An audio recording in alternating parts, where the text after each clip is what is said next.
Welcome back, one and all, to day number 2 of Digital Marketing Europe 2023. Hopefully, yesterday was all you were seeking and more. We had amazing discussions, plenty to go around. In fact, across multiple channels, we had a lot of talk, of course, at ChatGPT to open up the day and end the day. AI was on people's lips.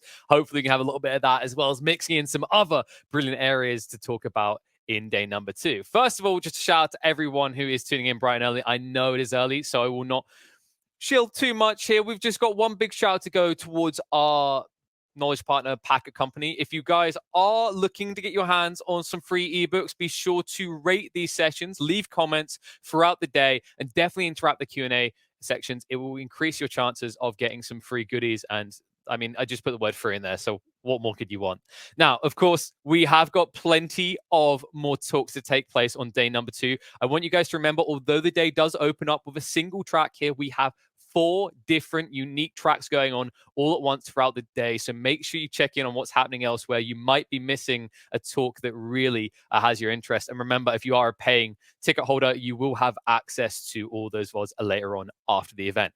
But I would like to get us started. I would like to remind everyone to definitely keep an open mind and definitely engage the discussion. And remember, the discussion does not stop here. Use this as an opportunity to talk to people, reach out to them, network beyond what you're seeing here. But now I believe it is time to open our day with our first keynote speaker. It is my pleasure to introduce a dapper gentleman. I love the fact he's got the waistcoat. He's set and he's ready to go. It's the one and only wonderful Chris Simmance. Chris, honestly, first of all, thank you for joining me in the tie game. All right, I was feeling a bit alone here. I feel like a kindred spirit right here. Absolutely. You've definitely outdone me with the beard, though. I can't match that, which is why I must now forfeit the stage to you so you can talk to us about the power of critical thinking. Wonderful. Hello, everybody. Hopefully you're having a nice big coffee this morning. Sadly, I'm not going to talk about ChatGPT and AI, hopefully, mainly because that's not what we're here to talk about. What I want to talk about today is the power of critical thinking in your digital marketing teams. Keep an open mind throughout this talk, because I think there's quite a lot of things that will kind of blend in and overlap over time, and you'll get to know that where this kind of slots into your work. So I'm going to flick over to my slides now, and you'll see everything in all of its beautiful OMG colored glory, and we can get going. The one thing that I like to sort of say up front here is that critical thinking it is a superpower in business. It is a superpower in agencies. It's a superpower in marketing. It's also something that is one of the first principles towards negotiation. It's one of the first principles towards essentially getting what you want out of people and out of life and out of situations. Now, I'm not saying use it for evil. Try and get your partner to do something you don't want them to do, that they don't want to do, or try and get someone to do something that they shouldn't do. But you can use these techniques to sort of pre-think a good kind of discussion up front. So very brief bit about me. I'm the founder of the OMG Center. We support digital businesses in growth, mentorship, and general support for leaders along the way. Little QR code up there. We'll show you that later if you get in touch with me at the end of all of this. But I'm quite eager to get started. I feel that agendas are for dummies, so I'm not going to do loads and loads of, we're going to talk about all of these things, because you'll know what's going to happen and then you'll tune out. Bullet points also kill kittens, so I will do my best not to kill any. And I'll do my best as well to try and make this as fun as possible. It's very difficult, as you can imagine, doing a presentation where you can't see any of the lovely faces that are probably sitting there right now with a nice warm cup of coffee and some smiles. So please do make sure that you're keeping in touch in the comment section. Ask some questions as we go, and I know that they'll be pulled up at the end for some Q&A. So where do we start? I'll start with some questions for you. So how many times a week do you have a kind of moment? Something's kind of gone wrong. Something means that you have to act immediately. Something becomes important and urgent. I'd argue that from everyone's perspective, even if you're an expert critical thinker, an expert planner, there is at least one of these in a week. You kind of go, bloody hell, I've got to now do this thing. Another question for you. How often have you thought about whacking someone around the back of the head with a keyboard? I'm not saying that you should do, but you might have thought about it. Now, usually in these cases, it's when someone probably did something in their own way and didn't sort of communicate properly, or someone did something that they shouldn't have done, or they just didn't do something. And quite a lot of the time, you kind of wish that, they'd acted in a different way. We're all from different places. We've all had different experiences. We've all had different education, cultures, parents, upbringing, etc. We can't all be in each other's heads. And this is where critical thinking and challenging in the right way can come in. And hopefully you'll feel like you need to do this less. So promise, this is the last question I'm going to ask you. How often do you wonder why someone didn't ask for help but then still kind of messed things up? Now, that happens quite a lot in digital marketing because there isn't kind of a perfect yes, no, this is the right way, this is the wrong way answer in many senses. There's also a sad aspect of ego in the industry where it makes it hard for people to come to ask for help. But with the right open-mindedness in a business, especially from a digital marketing point of view, you can really get you can really avoid these kinds of problems happening. People should be coming to you with a challenge to your own ideas as much as coming to you for advice on what they're trying to do. So if you answered yes to some of these questions, you've probably got a critical thinking problem. Those problems are not your problems solely. They're part of a team. You're all a kind of an organism working together. So, what is critical thinking? You might think you know what it is. And if you do, great, but sit here because, there may be something that we discover together. Critical thinking is not process thinking. Process stuff is logical. It's kind of this happens, then that happens, and if this happens, then do that, and if that happens, do this. Critical thinking is a very different aspect, a different type of thinking around here. So process thinking is how things get done. Getting things done has gaps in the thinking because you've got tick lists. You're just doing robotically a to-do list. Processes aren't very creative, though. You often end up having something kind of boring, or it's very monotonous, or it just loses a little bit of value. And with marketing in particular, more creative usually means more valuable. Creativity, though, requires thinking, and it requires thinking outside of processes. But thinking can get people whacked around the head with keyboards. So hopefully, throughout the next few minutes, we'll be able to build some processes in our heads that allow us to do critical thinking in a kind of autonomic way that helps allow extra value in the processes that we deliver in digital marketing teams. So again, what is critical thinking? Critical thinking is kind of the so what. It's the what now, the next, the then what. It allows you to slow thinking down. One of the things that my grandmother used to say was, less haste, more speed, Christopher, which essentially meant don't rush, but go fast. You can go fast by going slow. And that sounds really counterintuitive. But if you're doing a lot of thinking up front, which slows the outcome or the reaction down, quite often the thing that you react to later is actually a lot more fully formed. It's less likely to upset anyone. It's more likely to be supportive. It's more likely to help people. It's more likely to help you get the outcome that you need. So it's kind of like the questions you ask internally and maybe out loud with some of your team members before, during, and after a process. It allows you to uncover an awful lot of depth that you might not have thought of if you rush into a decision and be reactive. If it's not a big part of your working life now, it really ought to be. And after today, it absolutely should be. And if you need any help at the end of all of this, there's a little link at the bottom. You can get in touch with us and ask any questions you want if you missed the opportunity with the Q&A later.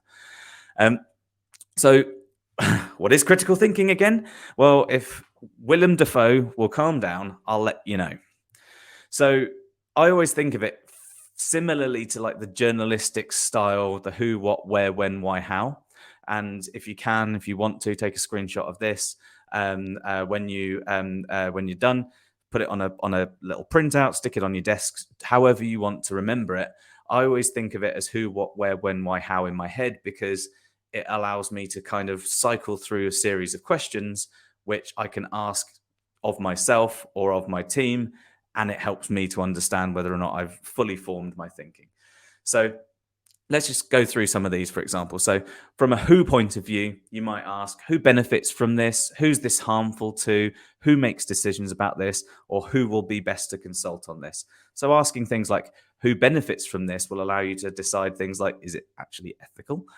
Who benefits from this will help you understand, is the outcome that I'm aiming for actually going to benefit the person that is supposed to, or the people that is supposed to, whether that's clients, more sales, or whether that's an actual end user.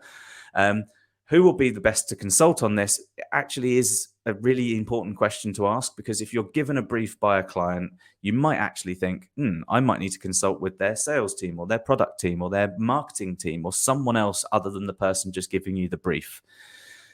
What type questions? Things like, what are the strengths and weaknesses? What is another perspective? What is the best and the worst case scenario? And what could become a blocker here?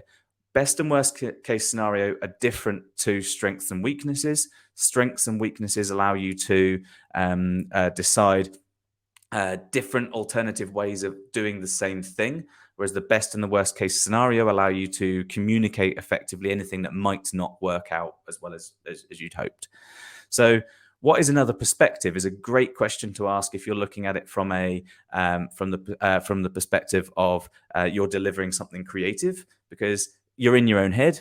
You might have an idea that's different to someone else, but someone who is in your team, someone who you work with, they might have a different perspective, which actually adds into a strategy that you're producing or something creative that you're producing.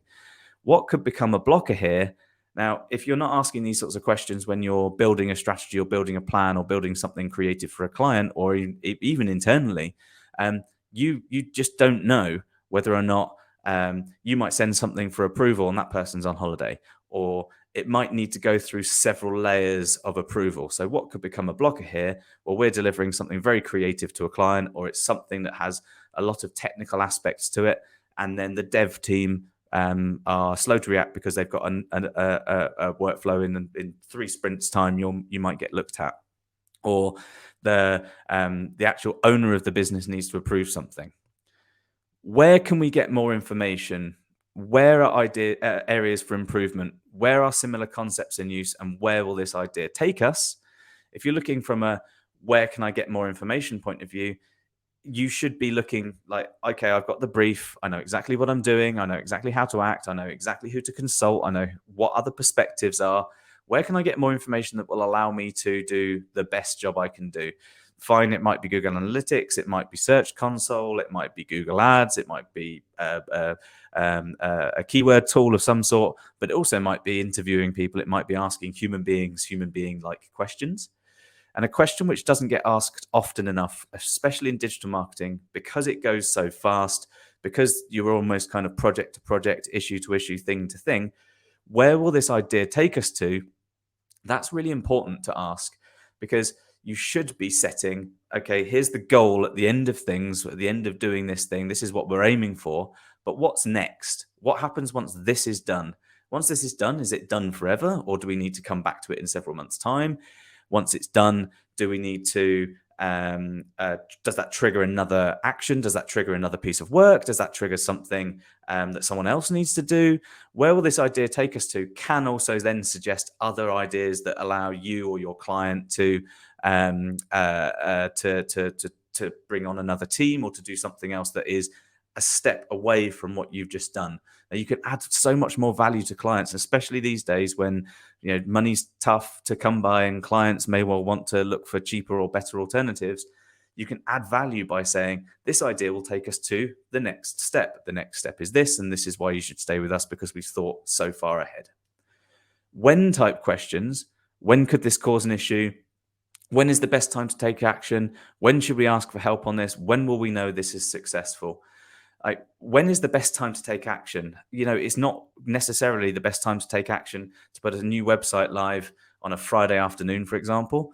It might be that you don't take action on something because someone who is a blocker may well be on holiday, or maybe that it's not the best time to take action because the person that benefits from it is in some kind of maybe it's Christmas time and you're launching something. You think it's the best time to take action, but actually the audience are on holiday because they're with their families and things like that. When should we ask for help on this? If you know what your strengths and weaknesses or your best and worst case scenarios are, and you know where you've got all the information that you need, and you know who to consult on, then consult on something. You should then be able to identify points in your strategy, points in your workflow when you might need to ask for help or when you should be asking for help, which stops you from, or stops your teams from, kind of pushing ahead and kind of hoping for the best. If you know at certain points you might need to ask for help, you can say to someone, hey, this might be a blocker here. Can I consult with you on this to get some more information so that, in 3 weeks' time? Excuse me. So why questions are like, I always think about, the kid in the backseat of the car asking why the sky's blue, why kind of thing. Why get so much more down into the kernel of the issue, kernel of the truth. So why is this a problem to challenge? Why is the best and worst case scenario? Why has this been like this for so long? Why have we allowed this to happen? Why is this a proper problem to challenge? Is a really good question to ask, especially if clients are coming to you with ideas or with projects. You don't ask them up front until you've done all of this thinking yourself, because you want to be able to present an alternative challenge, and we'll talk about challenging shortly. Why is this a problem to challenge is super, super, super important. You can use resources much more effectively if you are challenging the right problems. Now, it doesn't mean that this isn't the right problem to challenge. It may mean that by asking why is this a problem to challenge, you identify that actually there's a better time to take action, which allows you to work on something else that isn't a blocker in the future. Why have we allowed this to happen? Hopefully you don't have to ask that kind of question if you've gone through the right processes throughout your work. But if you're asking why have we allowed this to happen, something hasn't happened correctly, which allows you to kind of reductively look back through everything that you do, everything you've done, and work out exactly kind of where it went wrong for the next time. That allows you to look at those things as maybe strengths or weaknesses for the future. How can we mitigate the risks in acting? How does this solve the problem best?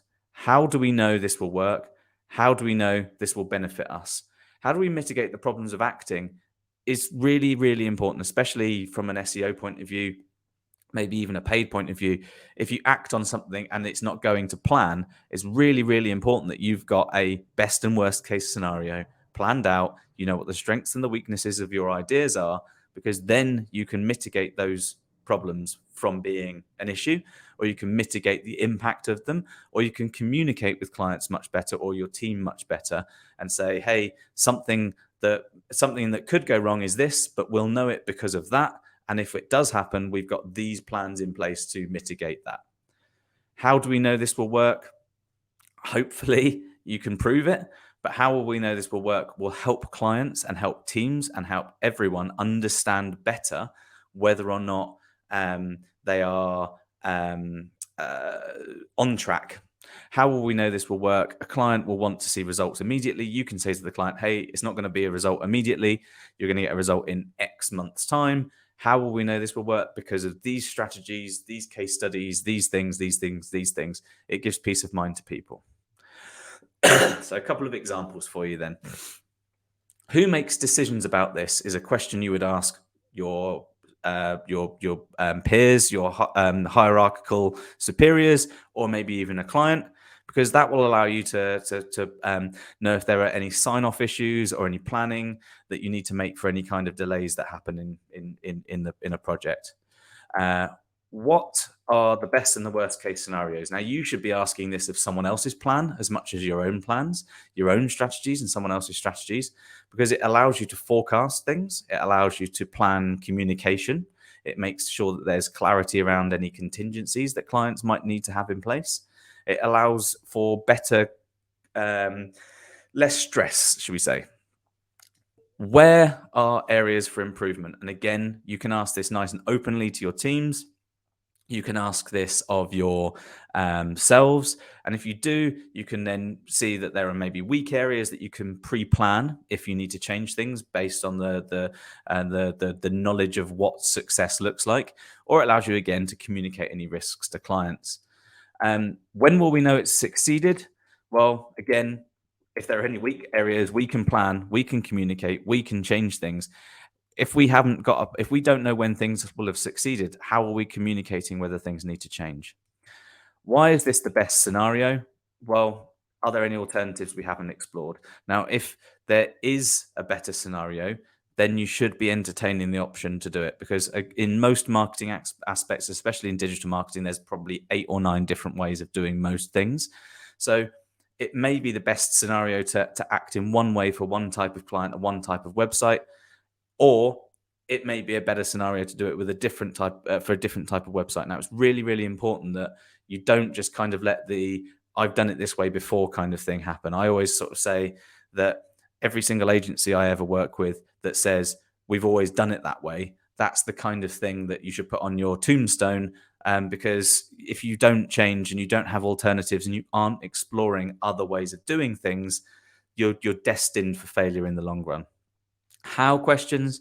How do we approach this safely? Excuse me.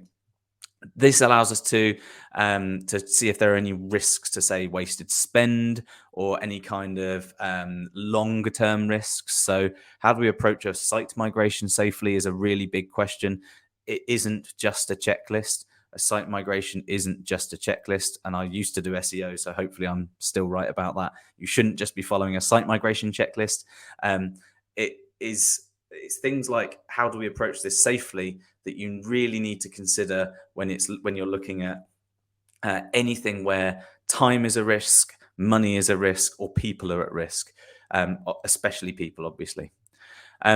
All of this stuff, all of this thinking allows you to challenge ideas more easily, because by asking these kinds of questions and having an entire team in your organization or with clients, it allows for like an openness. We're all working with the same critical thinking principles: the who, what, where, when, why, how, basics kind of thing. It allows you to challenge things more easily in yourself, because you can think, you know what, I've come up with the wrong idea here, but I've come up with the wrong idea. I've questioned myself. I've changed things. Or you do it with your team as well. So what is proper challenging? Now, challenging isn't really bad conflict. If you have a team or you have a conversation with someone where you suggest an alternative to someone and it turns into an argument or it turns into some kind of negative feelings, then you're not challenging properly. Challenging properly is an art form, I'll tell you. So I'm sorry, but I'm not sorry. There's the only one way to give you this information, and it's to kill some kittens with some bullet points, I'm afraid. So to challenge people, you do your critical thinking up front. You do all of your thinking in advance. You work out their potential arguments against or for their own position, which allows you to do this properly and with an open, kind of accountable, trusting perspective on things. So challenging ideas is how the best work gets done. You need to be challenging each other all the time, but doing it properly. If you're challenging each other just to be a pain in the neck, it's not worth it. If you're challenging each other all the time to improve everyone else's processes or output or value, you're going to get more value out of everything. But the problem is, once a challenge is made and then discussed and then decided on, you commit to an outcome. You have to commit to an outcome. Otherwise, people lose trust in you, because you've just said, yeah, and you've walked away. If they say likewise, yeah, and walk away, but don't commit to things, then you stop challenging each other. You don't do it properly anymore. It becomes personal. So commitment is key to challenging. Trust is absolutely vital, because if someone's come to me and they've challenged my ideas or my thoughts, and I haven't trusted them properly, then I'm not going to fully commit. Or if I do fully commit, but I don't trust them, I'm going to be kind of tiptoeing around and deciding, do I actually do this properly? Conflict like this is great for an organization. And conflict isn't fighting. Conflict isn't the negative kind of arguing. Conflict like this drives new creativity, new ideas, new focus. The best businesses challenge each other. So how do you challenge people? So the first thing you do is you identify your challenge. And this is all the thinking up front, all the critical thinking, all of the planning, all of the research that you need to do. It can take minutes, it can take hours. It depends on what the problem might be that you're challenging. Once you've identified it, you need to be able to make your argument clear. It can't be ambiguous. It has to be quite concise. It has to be really clear. It has to be, you have to use language which allows the person to realize that they're being challenged properly. Then you share your reasons for having a different perspective.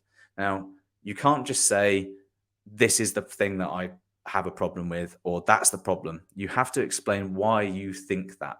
It might be a feeling, but you have to be able to articulate it properly, and you have to explain it openly. You can't just say, I just don't like it, or I've seen it done the wrong way before, and that's the wrong way. You have got to be, if you're making a challenge, you have got to be able to offer alternatives. The only time when you don't have to offer alternatives is if you say, okay, I don't agree with this thing. I'm not sure why. Shall we talk about it? That's when you're doing the alternative offering aspect collaboratively.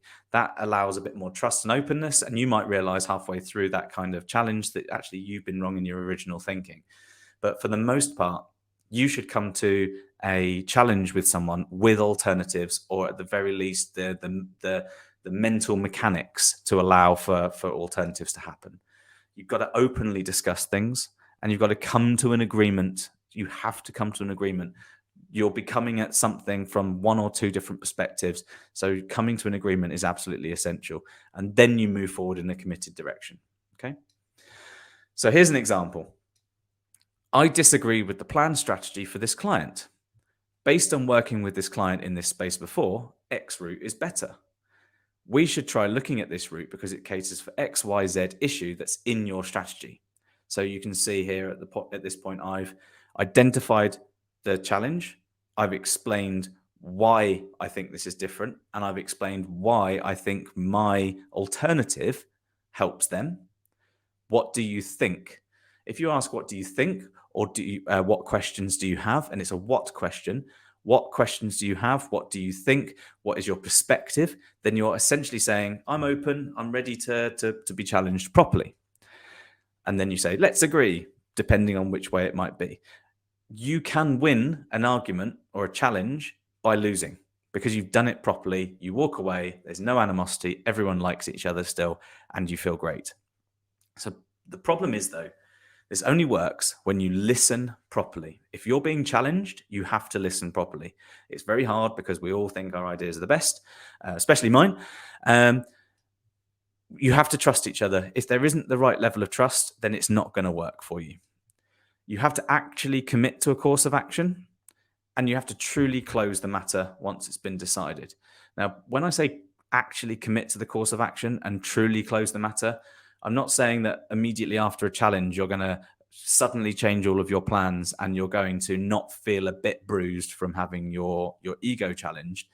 But you should realistically, an hour or so later, maybe a bit later than that, be able to have a nice conversation with that person, have a coffee with them, have a chat, go to lunch, whatever you would normally do with that person. You shouldn't have a personal, feel like a personal attack has happened. If that happens, you're not doing the challenging process properly. It also doesn't work when you think you're too smart to discuss the issue. This is my way of doing it. This is the right way of doing it. I know better because I've done this for longer than you. The amount of times that you hear that in digital marketing, and it's stifling an awful lot of potential new blood into the industry who would be fantastically creative, who don't know and don't want to ask questions online of their peers because their peers think they're too smart to discuss alternatives.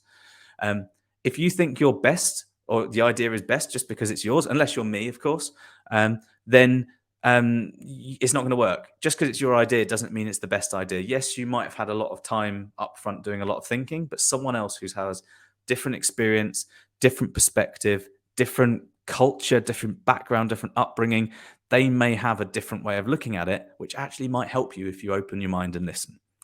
If you offer a false commitment just to appease or end the conflict, it's going to go wrong for everyone because that person will see that you haven't kind of followed what you committed to and they won't trust you later. And also, everyone kind of loses because you have to put effort into something that you're not going to do properly.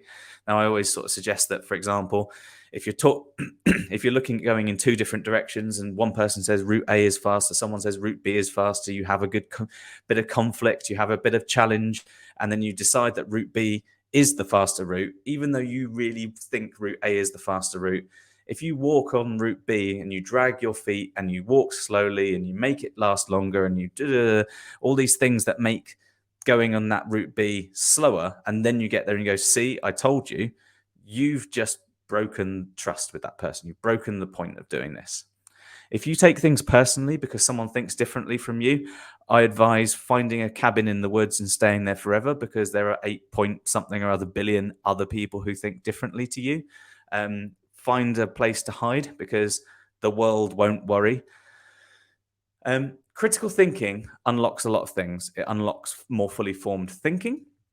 It allows you to make better, more professional challenging of ideas without causing any conflict. It also then, because you can do it this way, it unlocks the right kind of trust, accountability, and quite importantly, with lots of things that happen in digital marketing, it makes focus happen. You can focus on things because you've had a good discussion and a good bit of thinking and a good challenge with someone else. It stops context switching. Now, if you want to know what context switching is, ask me afterwards, because it's a really powerful, painful, and resource expensive thing. And if you're doing critical thinking up front, you context switch less. It allows for better task planning as well. Who has heard of the Eisenhower matrix? It's not this guy. Well, it is that guy, but it's not the actual matrix. So the Eisenhower matrix is a really good way of task planning, and critical thinking and challenging comes very deeply into this. So this is the matrix, like a 4-box system. You have important and urgent in the top left. You have not urgent and not important in the bottom right. Okay. So in the urgent and important, that's the do stuff. That's the usually unplanned, usually very reactive. That's the oh crap moments in the week. That's the oh my gosh, I wish someone had actually asked for help bits. That's the it's suddenly very important and I really, really, really need some help. The not urgent but important is the plan area. This is where everyone should live. And if everyone did lots of thinking up front, challenged ideas with people, and went slow to go fast, you would live in the plan area. The plan area, I don't know how many other ways I can say this. You should live in this box. This is planning strategies. This is planning output. This is planning your day. This is planning other people's days. This is creating briefs. This is delegating things. This is the bit where you're not suddenly reacting to something. This you even down to like basic level of cortisol will diminish, and you'll feel healthier just because you live in a planned state. The urgent but not important is things that are usually delegatable. You delegate them through the right structure. You delegate them in the right way. They're important. They're not important enough that they would cause damage, but they are important enough to get done. They are urgent enough to get done right now, but they also need a proper brief. And then the not urgent, not important, depending on what that thing might well be, you would either delete it, throw it in the bin, or you would automate it. So, for example, you have a website with 1 million individual images, and every single SEO tool is telling you that they need an alt tag. Well, it is best practice. It is the right thing to do for people who are hard of sight. So you really should be doing it. But the actual value of doing it for 1 million images manually is really, really hard. So you'd work out a way to automate it, because it isn't urgent that it gets done right now. It isn't important enough for whatever reason you determine. So you get it done as quickly as possible, as minimally effort filled as possible. So urgent, important, this is client reactive stuff. You'll never have to deal. You should never not have this.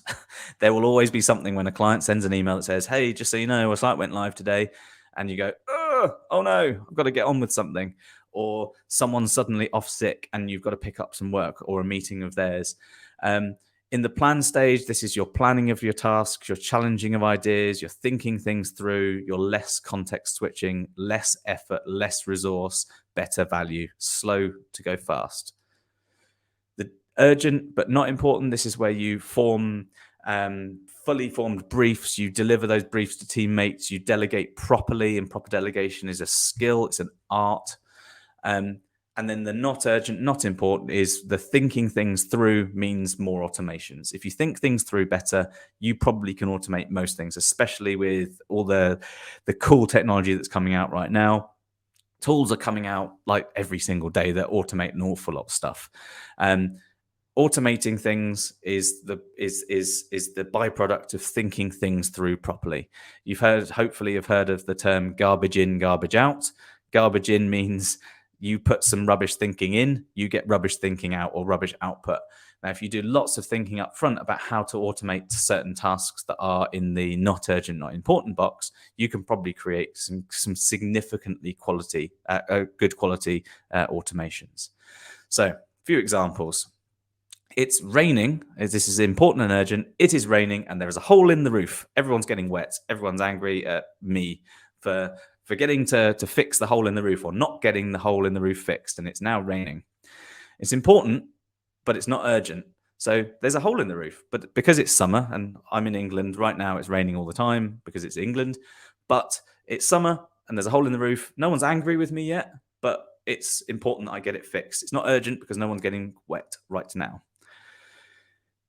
Not important, but urgent is that there's a crack in the roof and it could get worse. It's urgent to sort out, but it's not important because it's just a crack and there's no risk right now of any kind of harm.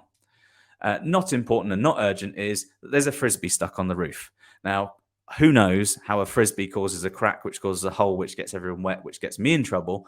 But if you look at it from this point of view, it's not important and it's not urgent. I've binned it, I've delegated it, I've thrown it away, and I've not dealt with it. If I automate it, then that's me calling someone and asking them to look at it and get the frisbee off the roof.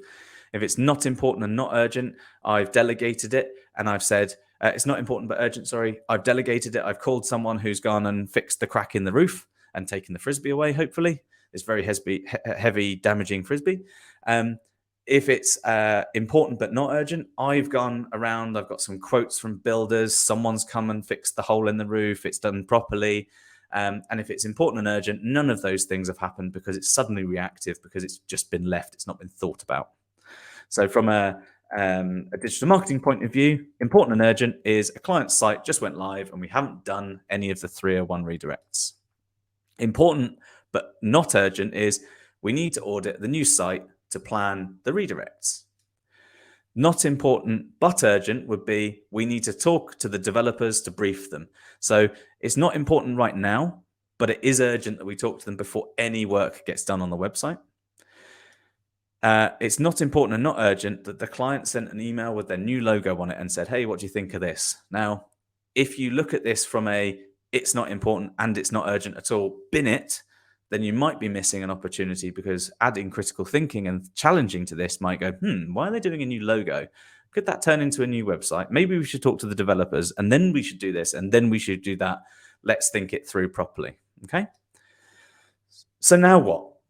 What happens now? You get your team trained, hopefully, or yourselves. Everyone should be singing from the same hymn sheet. Everyone should learn these principles as best as possible. If you're all talking the same language in the critical thinking, the challenging, and the importance and urgency mindset perspective, everything runs more smoothly. There is a lot less stress. Even the person that annoys you in the team annoys you less, but professionally. You need to practice what you preach. You really, really need to practice what you preach here. Now, if you don't allow someone to challenge you properly because you're having a bad day, you can say, hey, look, I'm not having the best of days. Can we talk about this tomorrow? It's not the most important and urgent thing right now. Keep using the same language with each other, challenging, critical thinking, context switching, important, urgent, etc. If you use that language throughout your day, your week, your month, then you're showing your team and you're showing your peers and you're showing your bosses that you are practicing this, and then when a challenge comes along, you're more likely to trust each other. This is a process with teams, and it's a process with people, because like I've said, everyone is different. Everyone comes from different places. Even if you live down the road from someone and you've known them your whole life, and you went to the same school and you had the same teachers and everything you did was exactly the same, you're still different people. So this is a process where you have to learn to understand that other people think differently. And when you challenge people better, that's the way to do it.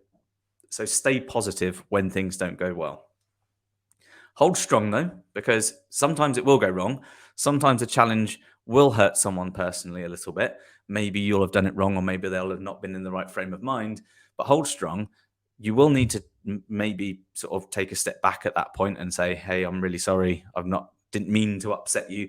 Didn't mean to say it that way, or whatever perspective you might have there." I'm here if you need anything. You can get in touch with me after the talk. You can get in touch with the guys at the conference here, and if you want to screenshots of the who, what, when, why, how type questions, you can ask them. Just come and get some help, because this does make massive differences in teams. It helps you refine processes. It makes your processes less arduous. It makes you less stressed. It makes your clients stay with you longer. It makes the results you bring more fulfilling. It means that at the end of delivering these results to clients, they or stakeholders, there is a now what next. There's another layer to this. There's another opportunity for you to say, we are going to do these 10 things up because this has been possible. So, we're going to create a new section on your website. Cool, that's done. Next problem. No, we're going to create a new section on your website which allows us to then start doing things like transcriptions of your content that you do on stages or events and things like that. That will allow us to have more internal linking opportunities, or whatever else it might be. It allows those clients to go, wow, these guys really know what they're talking about. These people are people we should stay working with. These people think things through. The people I work with think things through. If I think things through and they think things through, and we talk to each other with trust and empathy, and we talk to each other having done the right critical thinking up front, everyone feels better. It just helps everyone. I think that went well. I've got time for questions. There are probably some questions, I suspect. If not, that's great. We can all calm down. If anyone wants to talk to me before the end of the conference, hit that little QR code. If anyone wants to talk at the end of the conference, we can talk as well. But I'm ready for some questions now, Mr. Dapper MC. I think you might be on mute there. Thank you. You ID'd it. Whoopsie, a little bit of a slipsy doodle. Thank you very much for that. Really insightful talk coming from you. Reminder people, there is a Q&A tab. Click to it, type your questions out, and I'll relay them to Chris. I guess, I'll open the field. I think there's an interesting thing to kind of like highlight here, which is, critical thinking. It's tough, right? Sometimes you can kind of go past the point where it's helping, and sometimes it can get a little bit more toxic. So I guess my first question to you is, what is your approach to keeping it balanced, right? To ensuring it remains productive, positive, and progressive? Yeah, there's the risk. I guess what you're saying, the risk is here that you might overthink something, or you might spend too much time or too much resource thinking something through. And I think there's, like I said a few times in the presentation, there, go slow to go fast. It doesn't mean that you take way longer time. It just means you slow down the thinking. So as soon as you end up going into a bit of a circular argument in some respects, as soon as you come back to your original point, then you need to ask a critical thinking question, essentially, that says, have I not asked this before? Or did I not answer that earlier? Have I not thought this thing through properly? I'm going to stop. I'm going to walk away for 5 minutes. I'm going to come back and I'm going to go, oh, actually, yeah, that's solved. The risk of doing everything in your head, obviously, is that you don't necessarily know whether you've gone around and around and around and around in circles, which is why you should usually, if you can, present your ideas or your thinking or your planning to someone who's willing to listen and trusts that they can challenge the thinking. And that usually means, again, slows things down, adds a day somewhere, but it creates more value in the longer term. I guess something that also supports that is the idea of maybe kind of an iterative approach to whatever you're doing, right? Where that way you can assess, attempt, move on, as opposed to being in that kind of overthinking loop. If you're, doing a kind of a traditional waterfall approach where Yeah. everything has to be figured out for years in advance. Exactly, and I think that if you're doing, if you know what the leading measures of success are throughout a project, you know when you would stop, you know when you'd reassess. So just for everyone who's listening now, and there's a big difference between leading and lagging measures of success. A lagging measure of success would be we made the 100 sales or we didn't make the 100 sales by the 30th of March 2023. Now, when that day comes, which is tomorrow, if we haven't made the 100 sales, it's too late. It's a lagging measure. We can only act in the future. A leading measure would be we need to make 10 sales a day for the next 10 days to make 100 sales. So if we're on day 5 and we've only made 30 sales, we now know that we're hitting one of the what's the worst case scenarios, or what's a sign that this isn't happening. So you can effectively communicate to a client. You say, okay, you want 100 sales. We can deliver that. It's going to take this time to do these things. It's going to cost this much money. These are the things that we're going to do. Risks of doing that are this. Benefits of doing it are this. But if we get to this date or this date and we haven't seen this leading indicator of future success, then we will reassess. To give I guess, an SEO analogy would be a leading indicator of future sales may well be an increase in impressions that you're seeing in Search Console, not necessarily rankings for individual short tail sales related keywords. So you'll do a new SEO strategy, site goes live, everyone high fives each other, and you walk away. The client then says 6 months later, still not selling anything. You can say, well, the graph of impressions is going up, which is great. The keywords which we can see that you're capturing impressions for are long tail informational right now, not short tail commercial. That will come. This is a leading indicator that this is working. Now, if the opposite is true, you can then say, hey, we got to crack on and make some changes. That's fair. We have got some questions now starting to come in, so I want to field a few of those. Jack asks, how do you approach people who refuse to be challenged? Now, that's an interesting one, because I remember earlier on you brought up the idea of things like people being too smart to discuss. And maybe also you can give some examples where you've had that kind of issue and how you overcame it. Yeah. So if they're a client, it's very hard to do very much with that, because either you need to keep them or you don't. If you don't need to keep them, then just say thanks very much, goodbye. It's unlikely that that's ever an easy thing to do. So let's pretend you can't say that to a client. If you are approaching a client that has, I don't know if anyone's heard of the hippo complex, which is the highest paid person's opinion. Essentially, that's them saying, no, we're doing it this way because it's our money and we're important and we think this is the right way of doing it. You can do the challenging framework. You can say up front, these are the right ways to do it because here's evidence. If they say that's not the right way of doing it, then you've articulated what the right way is. You've documented it in some kind of a way. But one thing which critical thinking, I mentioned at the beginning, critical thinking kind of unlocks negotiation skills. If you're doing the right kind of critical thinking, and I'm not just saying the basic who, what, where, when, why, how, you can open questions with that client. Why do you think that this is better than the suggestion that we've got evidence for? What has happened in the past that has allowed this to be the case? Or what do you want to do if this isn't working out? And when do you think that we should make changes if it isn't working out? Another aspect of this would be something called an accusation audit. There's a fantastic negotiation tuition website called the Black Swan Group. It's a guy called Chris Voss who wrote a negotiation book. He used to be an FBI negotiator. Absolutely brilliant, and his voice, you could he's got the perfect radio voice, like late night radio DJ style. If you are going to say something to someone who is unwilling to listen, but you have to say it for ethics or morality or integrity, or just because it's the right thing to do for the results that you're trying to get. Do an accusation audit up front, and that would be, look, you're not going to like what I have to say. It's going to be hard to hear. It's not going to sound like what you want to do, but here it is. Because when they're hearing that thing, they're thinking, I don't want to hear this. This isn't what I want to hear. I don't like what's being said. They can't then come back and say, hey, I'm not a fan of that. They can just go, okay, fine, and then move on. Um, if it's someone in your team and you're in charge and you can find someone to replace them, replace them. You can't change those kinds of behaviors. If they're unwilling to listen because of ego, they're unwilling to change. And that's toxic for everyone else. Everyone should be working in the same positive, forward thinking way.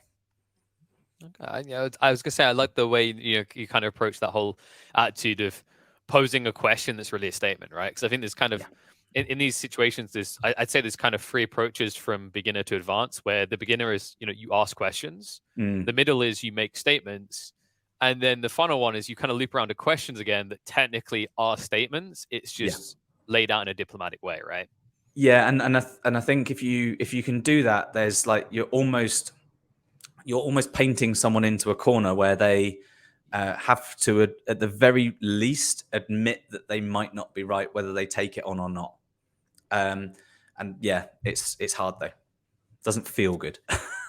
Yeah, I can imagine. I guess one thought kind of coming into that is obviously people come in with perceptions, they have ideas. The word Mhm. confirmation bias comes to mind. Do you see that as a positive with this approach? Because if someone has that confirmation bias and you can disprove it, then your action is definitely the right way. Or do you think more often than not, it actually gets in the way of true progress? We all want to be right. Yeah. So we're always going to look for ways that we can affirm our thing as being right. And I think the true strong people who are mentally strong when it comes to this kind of thinking framework are the sorts of people which can hear something which goes against what is said, decide to take that advice or whatever that might well be, and then depending on how they feel, they will not like it. They'll go away and they'll feel quite bad. But you're the stronger people when it comes to these sorts of things, and it's a mental muscle. No one's ever going to like finding out that they hadn't thought things through properly. You will love it if you win a challenge and it was your idea in the first place.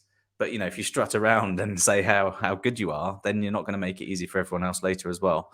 Um, it's really easy to look for things that confirm your own thoughts. So if you start going around in a circle with someone, you might need to mentally check yourself and go, am I just trying to get the pat on the back or the yes here? Because I might actually be wrong. I should probably just listen to them.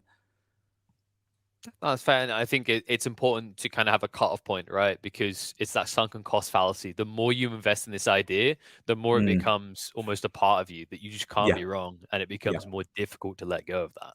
yeah, exactly. Absolutely. Okay, so looks like Julian is asking, how can you encourage a critical thinking approach from a lower subordinate level? So when you're not in any real position of power.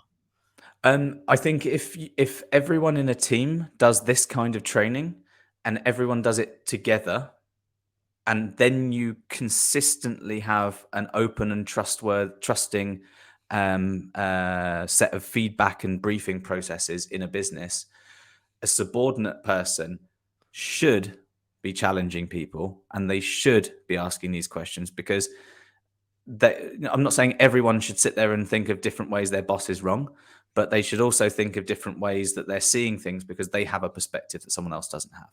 Now, it's hard when you're a junior because you want you want to progress, you don't want to upset anyone, you don't want to get fired, all those sorts of things. But if you've got a good boss who really focuses on a growth mindset and has an open mind to critical thinking and challenging from their own peer level or from the management layer, but not from subordinates, and they don't make it open to everyone, then they're just following kind of a checklist that they've printed off the internet.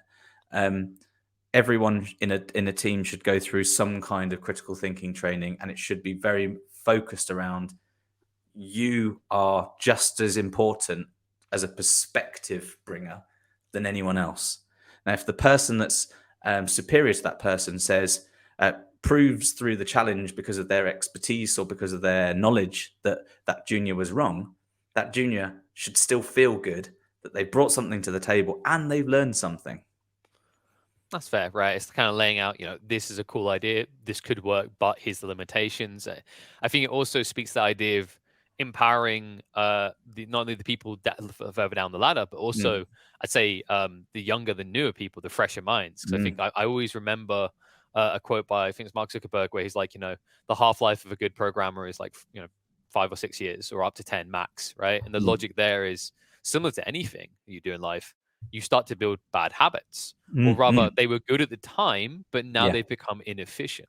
Yeah, exactly. And I think this is where part of the challenging of ideas, if you're a junior, you don't have to have an alternative, but you have to have the mental acuity to be able to discuss alternatives. So you can say, I don't feel like that's the right thing to do, boss. What should we do? Because I can see this and this and this. I don't have an alternative, but I'd love to learn how to come up with an alternative.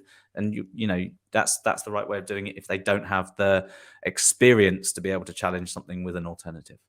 Yeah, it's what you kind of staying around that idea of essentially a diplomatic approach, right? Instead of going, sorry, you're outdated, that's stupid, we shouldn't do that, you got to be going, okay, let's break this down, how can I bring them about, Yeah. why are we doing this now, right? It's almost like I think there's a classic kind of study that Shu with growth, like past your first few years of life, the amount of questions you ask goes drastically down, right? Because you Mm. start, the parents, they get annoyed, right? They get annoyed to a point where it's like, okay, just stop asking these questions now. You're like, okay, Yep. mommy, okay, daddy. But you need to kind of fight that urge to suppress questions you have, Yeah. because really, like, how else can you learn? Yeah, and the I don't know about you, I don't know about any of the audience, but I remember when I was a young kid, I remember like sitting in the back of the car, kind of practicing the question I was going to ask my parents because I was worried that it would be just one too many questions, and then thinking, well, actually, this is this now I'm thinking, has that held me back at certain points from being more open with other people?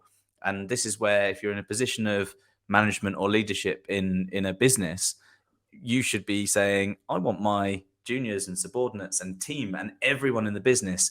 When it comes to here's my idea, I'm giving the idea. I'm essentially saying now bring your challenges.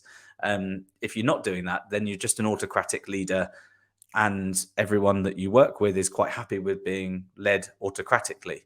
And that's the case in some instances, in some industries, or in some cultures. No, I'm not gonna lie. I was that kid who just childlessly kept asking why on repeat, even past the first few years, right? Just I'm not gonna comment. oh, there we go. Just in case mom's in the chat. We got a question from Kate though. She's asking, do you think that some people who are more comfortable working more chaotically might have challenges with the critical thinking approach? Um, so everyone is basically the same. So I always remind myself that the modern PC and the modern computer is basically built in the same uh, way as our brains work. You've got the CPU, you've got the RAM, you've got the bus, you've got all of the bits inside and everything like that.